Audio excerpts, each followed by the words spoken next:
بسم اللہ الرحمن الرحیم۔ السلام علیکم دوستوں، کیسے ہیں آپ سب؟ دوست ایس کے ناول میں آپ سب کا سواگت ہے۔ چلیے اپنی کہانی کو آگے بڑھاتے ہیں۔ جنت کے پتے بائی نمرہ احمد، قسط نمبر 14۔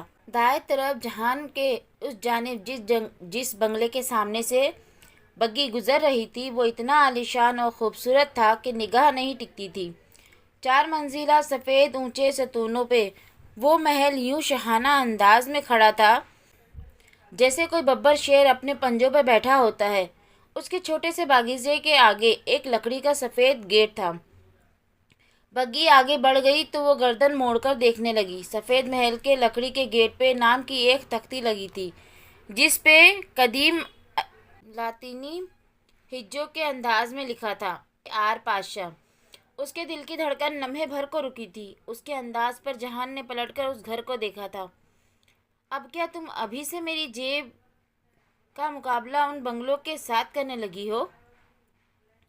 وہ چونکی، پھر اس گیٹ کو دیکھا جو اب دور ہوتا جا رہا تھا۔ نہیں تو وہ سر جھٹک کر آگے دیکھنے لگی۔ پھر کتنی ہی گلیوں سے وہ خاموشی سے گزرے، یہاں تک کہ ایک جگہ جہان نے ترک میں کچھ کہہ کر چوہان سے بگی رکوا دی۔ پورے جزیرے کا چکر لگانا تھا، پھر ابھی سے کیوں رک گئے؟ وہ اترنے لگا تو حیا بول اٹھی۔ نماز۔ جہان نے سامنے مسجد کی جانب انگلی سے اشارہ کیا۔ اچھا۔ وہ سر ہلا کر اٹھی، ایک ہاتھ روڈ پہ رکھا اور احتیاط سے پاؤں نیچے پیڈل پہ رکھ کر اتری۔ جہان پہلے ہی اتر کر مسجد کے دروازے کی طرف بڑھ گیا تھا۔ مسجد چھوٹی مگر صاف ستھری تھی۔ جہان مردوں والے حصے میں چلا گیا تو وہ وضو کر کے عورتوں کے پریئر ہال میں آ گئی۔ ہال کے ایک کونے میں ایک لڑکی بیٹھی تھی۔ اس کے سامنے ایک بچی اسی کے انداز میں بیٹھی دھیمی آواز میں کچھ کہہ رہی تھی۔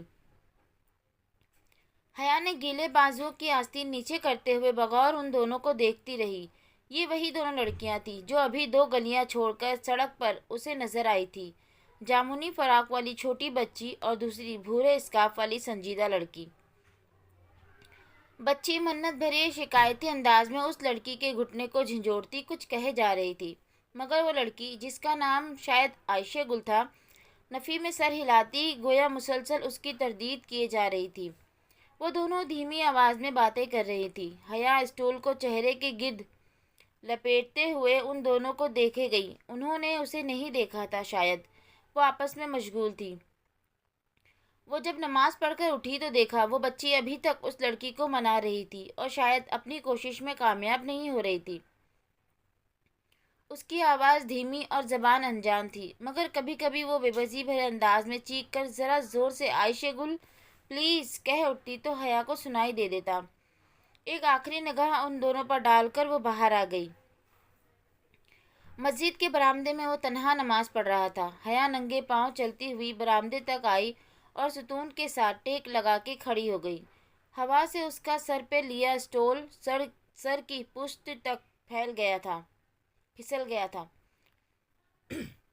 سامنے چند قدم کے فاصلے پر وہ سجدے میں جھکا تھا، نیلی جینس اور اوپر سیاہ سویٹر، جہان سکندر کا مخصوص لاپرواہ سا حلیہ۔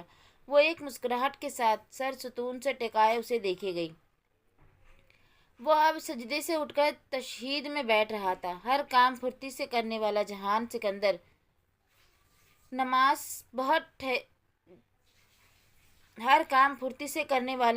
سکندر کی نماز بہت ٹھہری ہوئی اور پرسکون تھی۔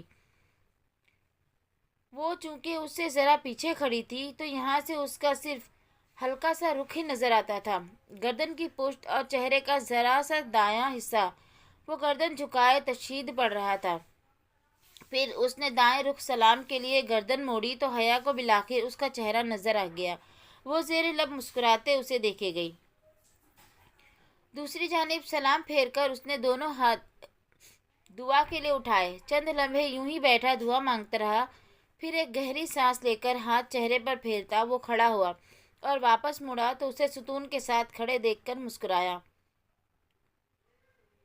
تم انتظار کر رہی تھی؟ وہ ذرا مسکرا کر کہتا اس کی طرف آیا تو حیا نے اثبات میں سر ہلا دیا۔